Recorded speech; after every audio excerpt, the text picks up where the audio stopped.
You ever have one of those moments where time splits clean in two? There's before, when the world still makes some kind of sense. Your routines, your dreams, your reality, all ticking along like a well-oiled machine.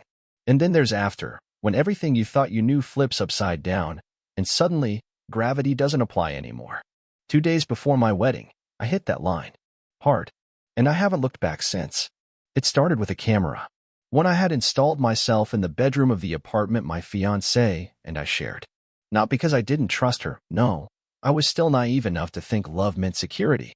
I installed it because we had a break in a few months back, and I wanted to feel like I was doing something to protect what mattered most. Turns out, what I really needed protection from was already inside the house. It was a Thursday afternoon. I'd left work early, claiming I needed time to decompress before the big day. But really, I just had this feeling. Like the air had changed. Like I was about to walk in on something that would stain the inside of my eyelids forever. I was halfway through lacing up my running shoes when the motion alert pinged my phone. I tapped the app, expecting maybe the dog knocking over a lamp or my fiancée, Claire, folding laundry. Instead, I saw her. On the bed. Wearing the white satin robe I'd given her last Christmas, the one she said made her feel like a bride already. And she wasn't alone. My God, I muttered, breath snagging in my throat. I recognized him instantly. Jeremy. My best man. The guy I'd known since college. The guy who helped me move into that apartment. The guy who'd cried when I asked him to stand beside me at the altar. And he wasn't crying now. He was laughing. Along with Mike, one of the other groomsmen. Both of them shirtless, drinks in hand, like they were hosting the world's sleaziest bachelor party. Claire said something I'll never forget. I want to be with you in a wedding dress, she whispered, cupping Jeremy's face. All three of us, Mike chimed in with a sleazy grin. Then Claire laughed, this high, gleeful cackle I hadn't heard since we got engaged. And she added the dagger. Just don't get me pregnant. Adam thinks we're trying to conceive. My name is Adam. And I sat there, phone in hand, watching the woman I was going to marry desecrate everything we built. The scream that came out of her next. Let's just say, I'd never heard her reach those decibels before. She was practically singing. My phone vibrated with another notification, this one from my neighbor across the hall. Tell her to keep it down. Some of us work for a living. Funny. I thought I was the one doing the work, paying for the wedding, the rent, her yoga classes, the catered rehearsal dinner, and the custom-engraved ring she said made her feel like royalty. Instead, she was giving a royal performance to my so-called best friend. And the audience? Me. And soon, a few more. I didn't scream, didn't rage, didn't call her. No, something else took hold. A cold, calculated stillness. The kind my father used to get in the shed before sawing something apart. The kind of silence that comes right before the world finds out what you're really made of. So I did what any self-respecting man with a shred of dignity and a knack for irony would do. I called the cops. And then I hit go live. The live stream started on a private link. Friends, family, groomsmen, bridesmaids, a few out-of-town guests who couldn't make the rehearsal dinner. And yes, Claire's mother. The one who said I was the best thing that ever happened to her daughter. They all watched in real time as my bedroom, our bedroom, became a stage for betrayal. Police sirens wailed just as Jeremy was mid-thrust, eyes closed in faux intimacy. Claire screamed again, this time in genuine terror. Someone banged on the apartment door. The feed shook slightly as I adjusted the camera angle, couldn't miss the grand finale. Then, oh my God, what happened next? Let's just say, the wedding wasn't canceled. It was redefined. When the cops kicked the door in, Claire's shriek could have shattered glass. Jeremy dove off the bed, limbs tangled in sheets and shame, trying to gather the shards of his ego as if dignity could be dressed back on like a crumpled pair of jeans. Mike? That genius actually tried to argue with the officers, half-naked, bottle in hand, still drunk on betrayal and tequila. This is all a misunderstanding, he shouted, waving his hands like he could erase the footage from everyone's minds by sheer force of denial. Didn't matter. It was all already out there. Claire tried covering herself, stumbling to find her robe, the same one she'd once said she wanted to wear while telling me she was pregnant with our first child. That robe meant something once. Now it just looked like a crime scene flag. I watched it unfold from my car, parked 2 blocks away, live stream still open on the dash. I watched the disbelief hit each of their faces as they realized the red dot was blinking in the corner of the screen. They knew. Everyone knew. My brother texted first. Tell me this isn't real. Please tell me this isn't real. Then came my aunt. Adam, are you okay? Do you want me to call your parents before they see this? And finally, my mother. Cancel the wedding. I love you. 3 sentences, each one carving away what little was left of the future I thought I had. When I got back to the apartment later that night, the lights were still on. Cops were gone. Jeremy's shoes were gone. Mike's leather jacket still hung on a chair. Guess betrayal makes you forget your valuables. Claire sat on the edge of the bed, mascara smeared like war paint. Her hands were clenched in her lap. I walked in, closed the door gently behind me, and let the silence stretch. She finally spoke. You humiliated me. No apology. No denial. No tears about the pain she caused. Just those 4 words, like she was the victim here. Like I had set fire to our life, not just exposed the fire already raging. I laughed. Actually laughed. Not because it was funny. Nothing about this was funny. But because in that moment, I realized who I'd almost married. Someone who could lie for months, screw my best friend in our bed, joke about pregnancy like it was a party game, and then call me the monster for flipping the lights on. I said only this. You know what's worse than being cheated on? She blinked, lips parting. Being so forgettable, I said, stepping closer, that your fiancé didn't even bother to whisper during it. She reached for me then, maybe thinking we could salvage something. Claire always thought she could spin charm into redemption. But I stepped back, pulled something from my pocket. An envelope. Inside? Printed screenshots. Texts. DMs. Photos. Even her Pinterest board where she was still planning the wedding dress she'd wear down the aisle after the mess she made of our bed. Her eyes flicked over them, and I saw it, that moment when reality finally broke through the performance. When the cracks she thought she'd hidden so well became gaping holes. You're not going to the wedding venue, I said, voice flat. You're going to your parents' house. Alone. And the guests, she whispered. Oh, I smiled. They're still coming. She looked confused. Scared. I turned and walked toward the door. One last surprise, I said, not turning back. A wedding they'll never forget. I didn't cancel the venue. Didn't tell the guests the event was off. No, I told them it was transformed. A gathering to honor truth. A toast to clarity.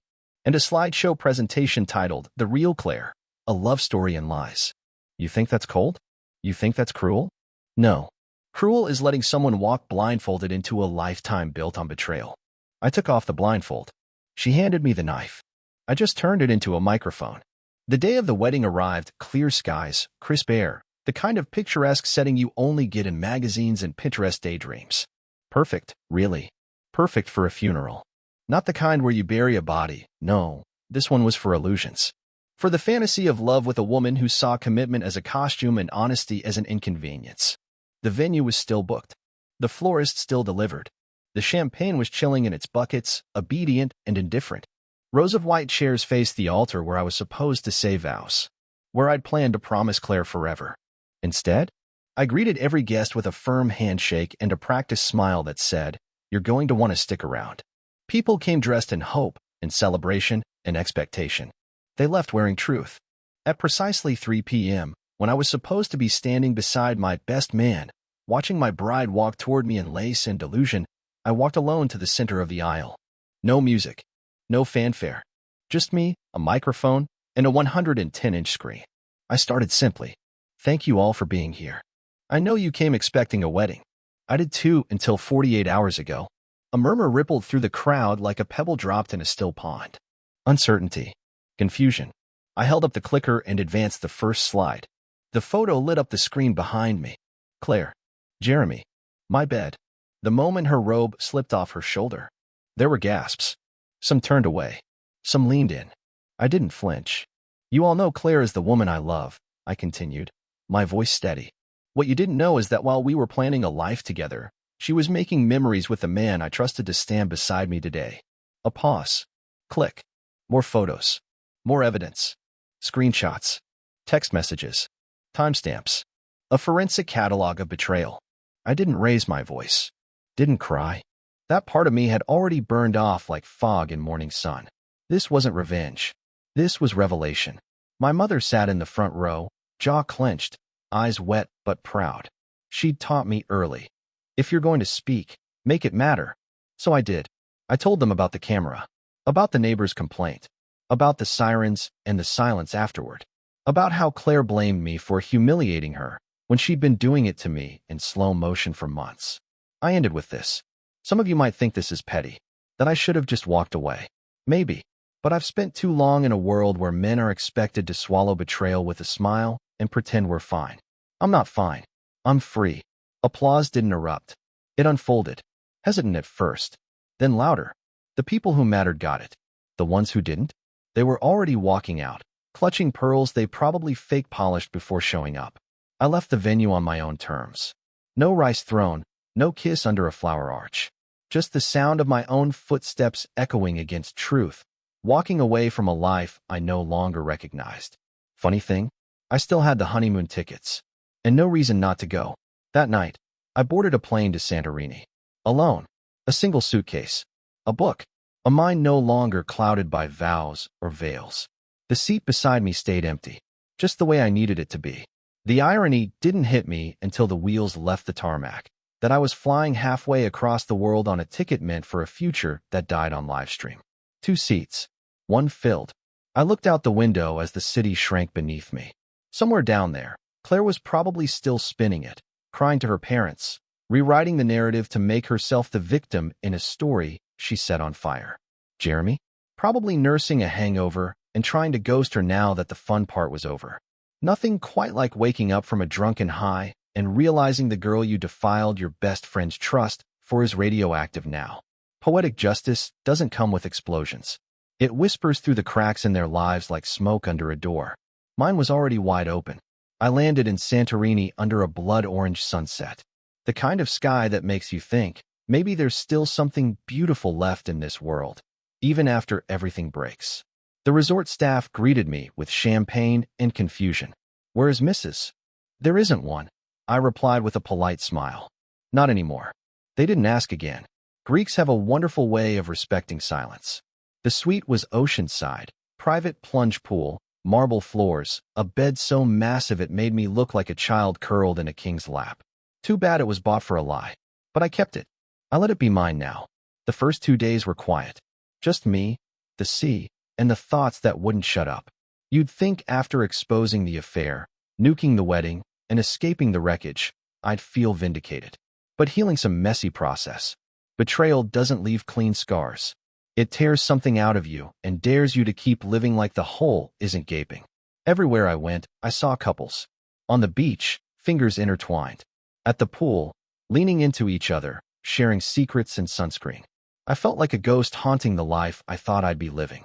Then I met Mara. She was sitting alone at the bar, red wine in hand, staring at the horizon like it had done her wrong. Older than Claire by a few years. Dressed like she didn't care if anyone noticed her, which of course made everyone notice. She caught me looking. "You're drinking too slow for someone with that look in his eyes," she said. I raised an eyebrow. "What look is that?" "The kind of man who just realized the person he loved is a tourist in someone else's bed." I laughed. "The real kind. The kind I hadn't felt in weeks." "You too?" I asked. "Almost," she said, swirling her wine. "But I left before the wedding." "You?" "I left at the wedding. With a projector and a microphone." Her eyes lit up. "Now that's a story I want to hear." We talked until midnight. No flirting. No games. Just 2 survivors swapping war stories over overpriced cocktails. She told me about her ex-fiancé, a hedge fund snake with a god complex and a weakness for interns. I told her about Claire. About Jeremy. About the way betrayal has a sound. The click of a camera turning on. The silence that follows when trust dies. "You ever think about going back?" she asked softly. "To Claire." I chuckled. She'd have to reincarnate as someone with a soul. She smiled. "Good. Some people don't deserve redemption. They just deserve to be remembered for who they really are." We clinked glasses on that. No romantic spark. Just mutual understanding. Sometimes that's more powerful than a kiss. The rest of the week I spent redefining the word honeymoon. It meant sunrise swims in silence. Books read with no interruptions. Dinners where I didn't have to pretend to laugh or hide the way I hated pretentious wine lists. By the time the plane touched down back home, I didn't feel healed. But I did feel dangerous again. The version of me that Claire tried to mold, pliable, predictable, passive, was dead. In his place, a man who knew what loyalty costs and what it's worth. I didn't reach out to her. Didn't answer the voicemails. Or the texts. Or the pathetic apology email with the subject line, "Can we talk?" You don't talk to ghosts. You just let them haunt themselves. You know what's funny? Everyone talks about closure like it's something someone else gives you. Like it's an apology, a conversation, a final moment of mutual understanding. But closure isn't a gift. It's a funeral you throw yourself for who you used to be and for the fools who helped bury you. I came home from Santorini sun-kissed and emotionally scorched. My apartment was quiet, eerily so. Most of Claire's things were gone. Not because she'd left like an adult with decency, but because I'd told my buddy, Drew, to pack it all up and have it delivered to her parents' place. With one exception, her wedding dress. That stayed. I left it hanging on the back of the closet door, facing the bed like a ghost of what she'd planned to wear when she lied in white. You don't bury weapons of war. You display them as a warning. The weeks that followed? Strange. People reached out, some with pity, some with confusion, some with barely disguised excitement, like they were watching my life unfold like a Netflix docuseries. Even Jeremy tried to reach me. A text. "Can we talk, bro?" I was drunk. It didn't mean anything. I didn't reply. Because betrayal doesn't get a conversation. It gets silence. And silence is surgical. It slices deeper than rage ever could. Mike, the other groomsman in the bedroom clown show, had already relocated to Florida. Must have realized no one throws bachelor parties for snakes. Claire posted something cryptic on Instagram a few weeks later. Black and white photo. Teary-eyed selfie. Caption: "Some storms don't destroy, they reveal." Right. And some bridges don't collapse. They just stop carrying you because you're a lying coward who burned them from both ends. You know what storm I was building? A new life. Quietly. Methodically. The kind of life that doesn't beg for loyalty, it commands it. First step. I sold the ring. Custom diamond, platinum setting, hand-picked design. Cost me almost 15 grand. The guy at the jeweler's counter whistled. "Did she say no?" he asked. "She said yes," I replied. Then she said yes again to my best man. He winced. One of those stories. I sold it for 12 grand. Took a loss. But used every penny to put a down payment on something better. A storefront. See, before all this, I worked in software sales. Corporate cubicle, weekly check-ins, spreadsheets, and golf metaphors. But beneath the suit and small talk, I was a craftsman. I liked working with my hands. I liked building things that didn't lie, cheat, or moan someone else's name. So I opened a shop. Custom woodworking. Furniture. Decor. Restoration. Old things made new again. Kind of poetic, don't you think? The grand opening was small. No banners. No press. Just the right people. Family. True friends. People who showed up when the live stream ended and the silence settled in. Even Mara sent a bouquet from her side of the country with a note. "Build something better, Adam. You deserve it." I got to work. Late nights, early mornings. No lies in the wood. Just grain and grit and the honest weight of it. One day, a couple came in looking for a dining table. "We just got married," the woman beamed. "And we want something that lasts." I stared at them for a second, then nodded. "I know exactly what you need." They left with a table that took me 4 days and 15 hours to make. Solid walnut. Built to hold weight. Built not to break. I carved a tiny inscription underneath the table lip. "Faith doesn't splinter. They'll never know it's there. But I do." That's the thing about rebuilding after betrayal. You don't rise like a phoenix. That's a fairy tale. You grind. You sweat. You bleed. You sharpen the blade of who you are, and you carve yourself a new place in the world. You build a fortress so sturdy that no liar, no cheat, no Claire, or Jeremy, or Mike, or just one drink mistake can even scratch the door. And one day, someone's going to knock. Someone real. And this time, I'll know the difference. It had been 2 months since the wedding that wasn't. The shop was thriving, orders stacked higher than regrets, and the sawdust in my lungs felt more honest than half the words I'd heard in the final year with Claire. There's something therapeutic about working with wood. You take something raw, scarred, even warped, and give it purpose again. Wish I could say the same about the people who ghosted me after the blow-up. Some didn't reach out at all. Mutual friends who went radio silent when the truth got too uncomfortable. Maybe I reminded them of their own fragile lives. Maybe they just didn't want to pick sides. Which was fine. When people show you who they are, believe them. Twice if they show you by silence.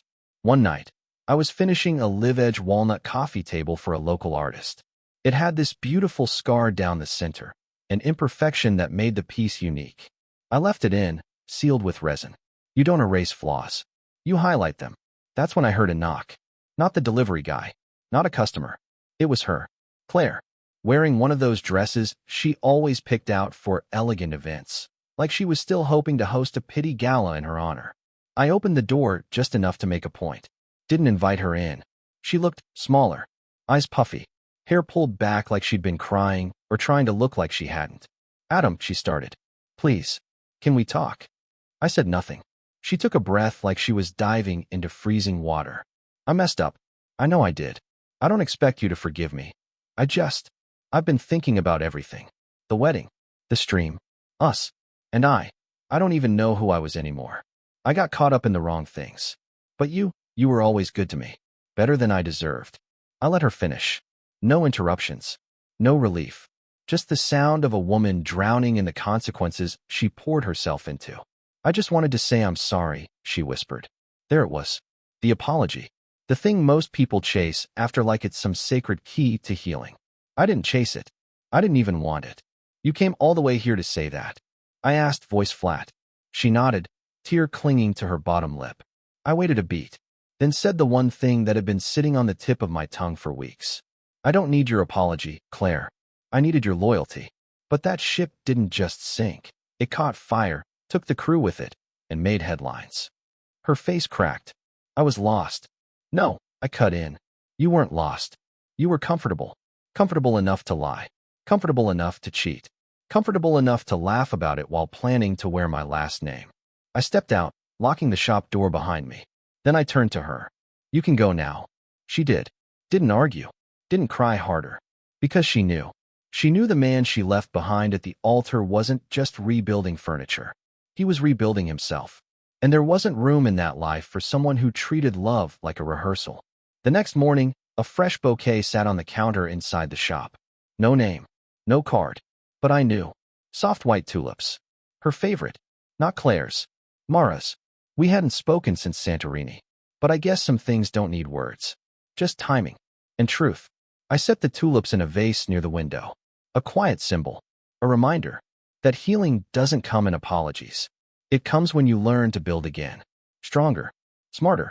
And this time, only with materials that don't splinter under pressure. I didn't hear from Claire again. Not directly. But whispers, like rot, have a way of crawling under doorways.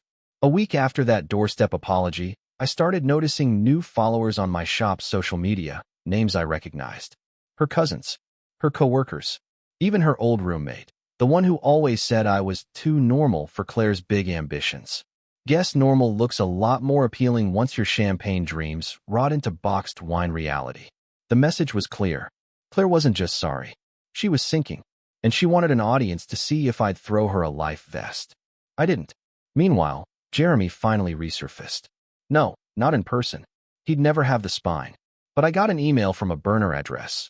Coward move, classic him. It read like an HR apology, sterile and rehearsed. Adam, I've done a lot of thinking. I know there's no excuse. I miss our friendship. I hope someday we can talk. If not for us, at least so I can earn back an ounce of respect. Jay? I didn't respond. Because you don't negotiate with arsonists after they torch your house and ask to borrow a lighter. Instead, I poured that energy into the shop. There's a strange kind of therapy in sanding wood. You push against resistance, peel away the roughness, get to the smooth truth underneath. That week, I was working on a special commission, an anniversary bench for a retired couple who'd been married 40 years. They brought in old photos, told me stories about the porch swing where they had their first kiss. They asked if I could carve the words "still here, still us" into the backrest. I did it by hand. Took my time. Because those weren't just words. They were a rebellion. Proof that not everything breaks. That some people still show up, even when the paint chips and the years wear the shine off. The night I finished it, I sat in the shop long after dark. No music. No distractions. Just the bench. The silence. And the soft smell of cedar in the air. Funny how something so simple could feel so profound. 2 people. 1 promise. 40 years. Meanwhile, my almost marriage didn't even survive a bridal shower. The next day, a letter came in the mail. Real envelope. Handwritten address. No return name, but the handwriting told me everything. Claire. I stood over the trash can, envelope in hand, and hesitated. Curiosity's a strange itch. Even when you know the answer is poison, you still want to taste the edges. I opened it. Inside, one page, folded neatly. Her handwriting, flowing and dramatic like it always was, like she was writing a script, not a letter. Adam. They told me not to write. Said it would only make it worse. But I can't carry this in silence anymore. I messed up. I was selfish. I confused attention with affection, and in chasing something I thought I wanted, I lost the only person who ever truly saw me. You didn't deserve any of this. Not the betrayal, not the spectacle. You deserved love. And all I gave you was performance. You can hate me. You probably should. But please believe this, every moment with you is real. Even if I wasn't strong enough to protect it. I hope one day you find someone who builds you back up. Who sees the man I shattered. Because he was good. So good. And I didn't deserve him. See? No ask for forgiveness. No plea for a second chance. Just sorrow, bottled and mailed. And as I read it, something strange happened. Not anger. Not sadness. Just nothing. It was like looking at the final photo of a house before it burned down. Beautiful once. But long gone. I folded the letter and slipped it into the bench I just finished, behind the carved phrase, still here, still us. Because that's what her letter really was. A contrast. A reminder. Of what love isn't. That night, I got a text. Mara. Just 3 words. Still in Santorini? I smiled. Typed back. No. I'm back. And I build now. She sent a single reply. Good. Let's build something that lasts. It started with phone calls. Casual. Sporadic. Easy. Mara, and I never forced it. There were no declarations, no breathless confessions, just quiet check-ins that felt like breeze through an open window after months locked in a gas-filled room. She told me about her freelance design work, how she'd started turning down clients who drained her spirit. I told her about the shop, the customers, the stories hidden inside every table and chair. And somewhere in between the shared silences and laughter, a blueprint started forming, not for a relationship, not yet, but for respect. That was the foundation. The thing I never realized I was missing with Claire until it was gone. I still hadn't dated since the wedding debacle. Not out of fear. Out of principle. See, once you've seen behind the curtain, once you've caught the woman you were supposed to marry moaning for your best man like a Broadway audition, you stop mistaking butterflies for instincts. Butterflies lie. But silence? Silence tells the truth. And my truth was simple. I'd rather build furniture alone than build a life with someone who thinks love is a costume you take off when no one's watching. Then came the weekend that changed everything. It was early spring. The shop had picked up a big order, outdoor garden sets for a vineyard outside town. They needed tables, benches, even a handmade arbor for weddings. I needed help. Not just labor, I had guys for that, but vision. Someone who saw beauty in raw material. Someone who could stand in the middle of sawdust and splinters and see the potential. So I called Mara. You said you liked working with your hands, I said. Want to get them dirty again? She showed up the next morning in old jeans, a ponytail, and a band tee from a band I thought only I remembered. No makeup. No pretense. Just presence. God, it was refreshing. For 2 days we worked side by side. Sanding. Measuring. Planning. No drama. No mixed signals. Just the soft rhythm of collaboration. At one point, she looked up from a slab of cedar and said, You ever think maybe we're not broken? Just recalibrated? I nodded. You ever think maybe we're not building furniture? She grinned. What are we building then? Standards, I said. Boundaries. Non-negotiables. She laughed. Sexy. It is now. That night, we didn't sleep together. We didn't kiss. We didn't even hold hands. We ate dinner on a half-finished bench, legs dangling off the edge, drinking beers and talking about the worst movies we'd ever seen. She left with sawdust on her jeans and a half-smile that said, We're not rushing this. And I respected the hell out of it. That's when Claire reappeared. Not in person. Online. I got tagged in a Facebook post. An engagement announcement from Jeremy. To someone else. A new girl. Blonde. Younger. Wearing Claire's old smile like a costume that hadn't been tailored yet. The caption? Sometimes you have to lose the wrong one to find the right one. Beneath it, Claire commented. Wishing you both a lifetime of happiness. I laughed. Not because it was funny, but because it confirmed everything I already knew. These people? They don't grow. They just rebrand. I didn't reply. Didn't comment. Didn't need to. I was busy finishing a wedding arbor made of real wood, real craftsmanship, real effort. Something built to last. Later that week, I got a package at the shop. No return address. Inside, a hardcover book. Betrayal and Boundaries. Healing After Infidelity. Tucked inside the cover, a note. You were right to walk. I'm learning now what you always knew. See? I closed the book without reading a word. Walked it straight to the back of the shop. Threw it in the burned barrel. Lit a match. Watched the smoke curl skyward like a ghost finally leaving. Some lessons? They don't need to be read. Just remembered. That book Claire sent didn't burn easily. Took a few matches. Pages curled slow, reluctant. Like even her apologies couldn't go quietly. I stood there watching it turn to ash, the paper blackening in waves. It reminded me of her, always lingering longer than she had any right to. But this time, there was no residue, no metaphor, no silent hope. Just fire. And freedom. That same evening, Mara came by again. Not for work this time. She brought takeout, Thai food, extra spicy, like she remembered I liked. We ate on the showroom floor, legs crossed beneath the display table I just sold to a retired judge and his husband.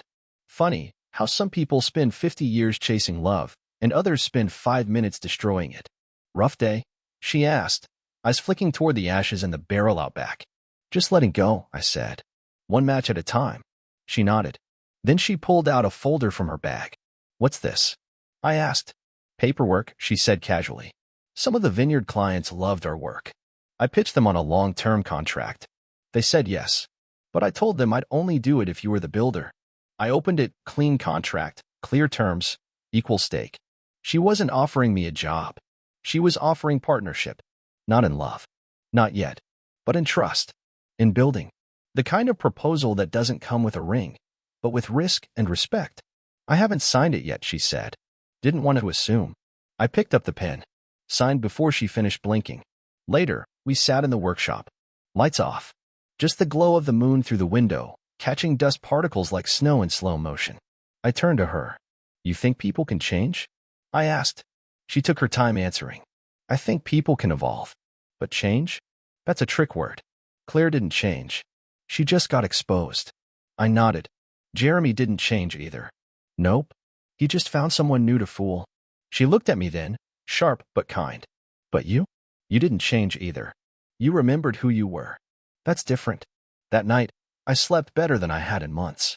Not because I was in love, but because I was finally out of the fire. The next morning, I got a letter. Certified mail.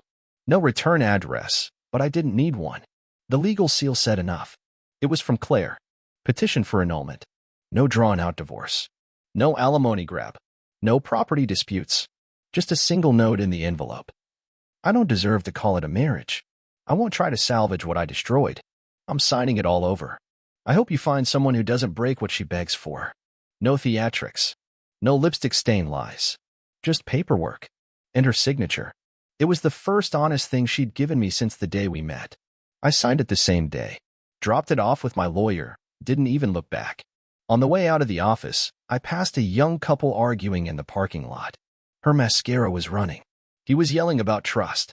I caught his eyes for a split second. He looked like me 6 months ago. I almost stopped. Almost told him to get out while he still had a name, and not just a scar. But I didn't. Some lessons you can't borrow. You have to build them yourself. Back at the shop, I opened the windows, let the fresh air in. Mara arrived with coffee. Black, no sugar, like she remembered. You good? She asked. I held up the envelope. It's done. She smiled, not a giddy, romantic smile. Just a quiet nod. Like a blueprint snapping into place. What now? She asked. I looked around. At the shop. At the table half finished. At her. And I said, now? We build something that won't burn. There's a smell to fresh lumber that doesn't get talked about enough. Not the processed crap from a home improvement aisle, but real timber, rough, honest, with imperfections baked into every inch. You cut it, shape it, sand it down, but no matter what you do, the core remains untouched. That's how trust works. That's how I work now. The annulment went through quietly. No headlines, no fireworks. Just a court stamp and a sigh. Claire didn't show up. Didn't need to. Her damage had already signed its name long before the paperwork did. My lawyer shook my hand and said, not many walk out of a situation like yours clean. I didn't feel clean. I felt carved out. Like wood that's been hollowed, waiting for purpose. But you know what they say, hollow spaces make room for the strongest beams. Mara and I never labeled what we were. Still haven't. There were no selfies, no declarations on social media, no desperate displays for digital applause. Just two people walking parallel, checking in, showing up. Every Wednesday, we had dinner. At my place. Her idea. No restaurants. No distractions. Just food, music, and conversation. We never made rules, but a rhythm formed. Organic. Like good grain. She never asked about Claire anymore. And I never asked about her past. We both understood something rare. We were building from now. Around mid-June, we got a call from the vineyard owners. One of the benches we made had cracked down the center during a particularly humid week. Mara was concerned. I'll drive down, replace it, I said. No charge. She paused, staring at the blueprint we'd drawn up together. You sure you're not just trying to fix everything all the time? I looked at her, really looked. She wasn't doubting me. She was testing me. I gave a half smile. Some things aren't worth fixing. But that bench? That's on me. The wood wasn't ready. I pushed it too fast. She nodded. Fair. At the vineyard, I met the couple who'd used the bench to get engaged. I don't want a replacement, the woman said, running her hand over the fracture. This tells a better story. That we were sitting here when it broke. That we stayed anyway. I blinked, then smiled. Back at the shop, I didn't sand down the new planks. I left them raw. Sometimes, people want perfect. But the right people? They want real. Mara brought up the trip a week later. Santorini, she said, sipping wine. Remember that island? How could I forget? I grinned. I think we should go back. I raised an eyebrow. To remind ourselves we survived? To remind ourselves we're alive. There was no hidden meaning. No romance dangling between the lines like Claire used to do. Just a suggestion. From someone who didn't need to convince me of anything. That night, after she left, I walked through the shop, ran my fingers over the grain of a half-built cabinet. I'd been using reclaimed wood lately, stuff others tossed away, deemed too rough, too ruined. But I saw potential. That's the thing about people who've been broken. We don't just rebuild. We repurpose. Claire sent one last email. Just 2 words. Thank you. No attachment. No signature. I archived it without reading it twice. Gratitude means nothing from someone who only says it after they lose the right to give it. The next day, I built a new sign for the shop. Just simple walnut and iron. It read, Garrison and Wild. She didn't know I was adding her name. Didn't ask for it. Didn't expect it. But she earned it. Not through a ring. Not through declarations. Not through candlelit cliches. She earned it by showing up. By building something with me. Nail by nail. Scar by scar. Summer inched toward July, and the world kept moving, unaware that somewhere in a sunlit shop outside of town, 2 people were quietly rewriting the rules of connection. Not with grand gestures or sudden declarations. Just showing up. Every morning I unlocked the doors, turned on the lights, ran my hands over the tools like a priest preparing an altar. This shop wasn't just my livelihood. It was my sanctuary. And Mara? She didn't barge in. She arrived with a rhythm. Never assuming. Never demanding. Just steady, like good grain under pressure. A local newspaper reached out for a feature. Man turns heartbreak into hardwood, or some cringe title like that. I almost declined. But Mara convinced me. Let them see what healing looks like when it's built with your hands, not your mouth. So I did the interview. Told them about the annulment, vaguely. About rebuilding. About seeing scars in wood the same way I saw them in myself, evidence you survived. The article went viral, small-town viral, anyway. Shared across community pages, messaged in group chats with captions like, "This is the guy from that crazy wedding story." Some people came in just to gawk. But others? Others came with stories of their own.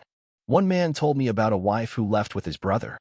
Another woman said she caught her fiancé cheating the night before her wedding.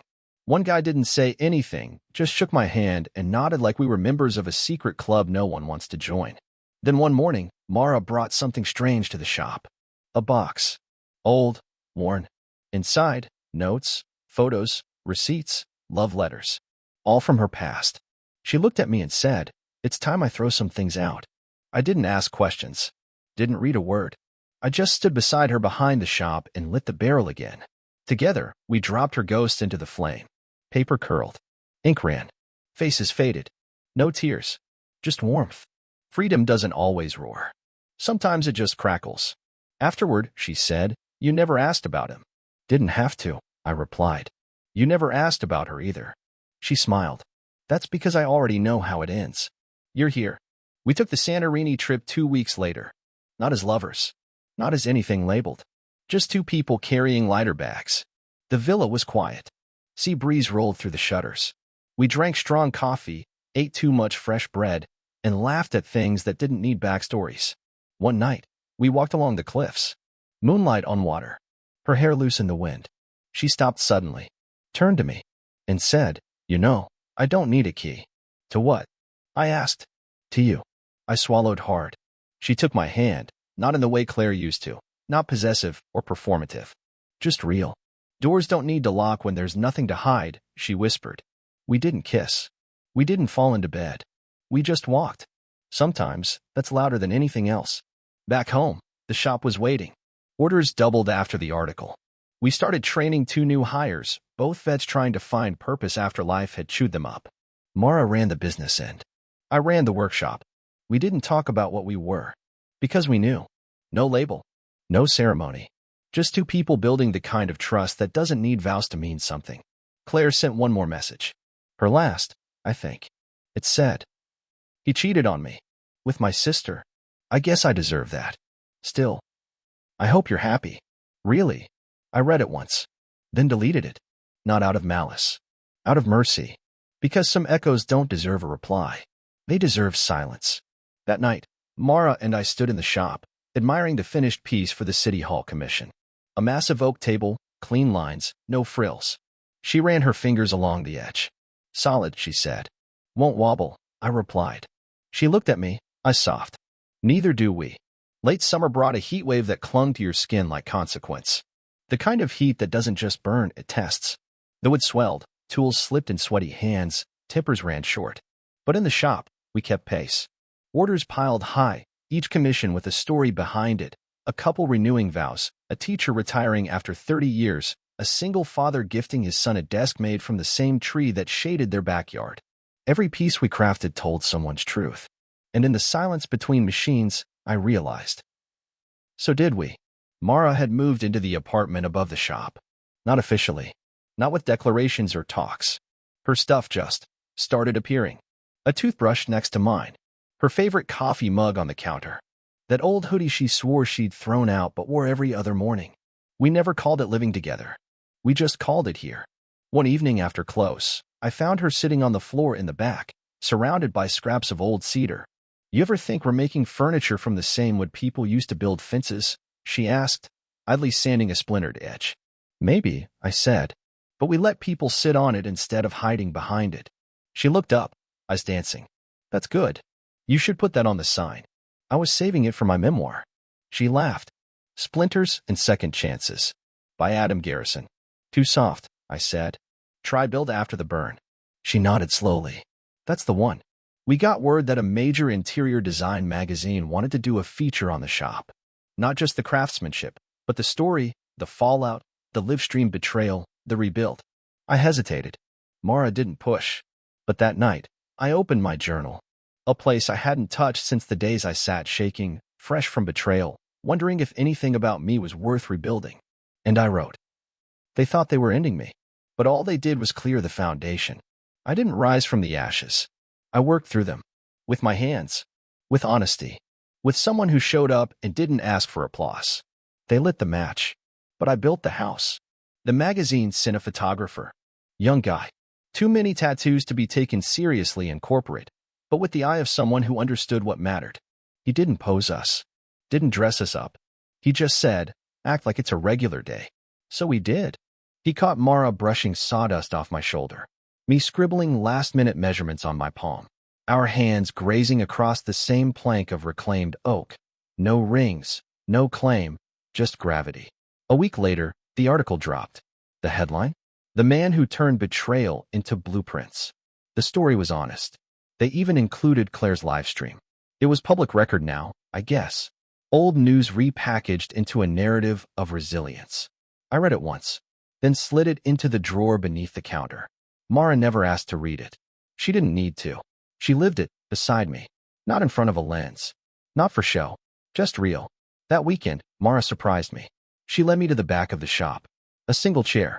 Carved, sanded, stained. Every corner was precise. Every joint locked tight. A masterpiece. You made this? I asked. She nodded. Took me 3 months. 1 hour at a time. After close. Why? She shrugged. Every craftsman deserves a throne. I sat. It fit. Perfectly. She stood behind me. Hands on my shoulders. Quiet. No speeches. No confessions. Just presence. And for the first time in years, I felt like I belonged in something someone else built.